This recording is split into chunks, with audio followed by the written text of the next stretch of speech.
Celle des gangsters Al Capone et Lucky Luciano. La mythique Cadillac est de retour en Europe avec un nouveau modèle, mais cette fois, il est électrique. La marque, qui appartient à General Motors, n'avait pas mis un pied sur le vieux continent depuis la vente d'Opel au groupe PSA. Ce retour très limité est un choix stratégique, Aurélien Fleureau, mais pas anodin.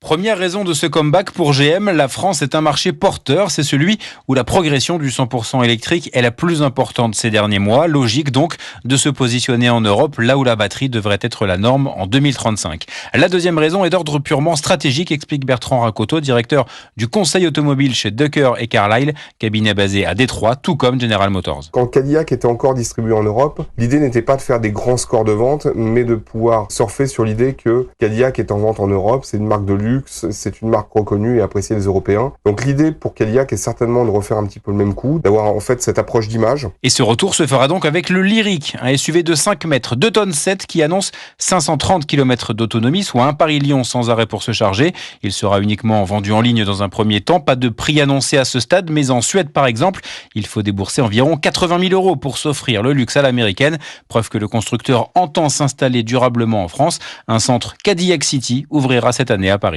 Aurélien Fleureau. Une nouveauté.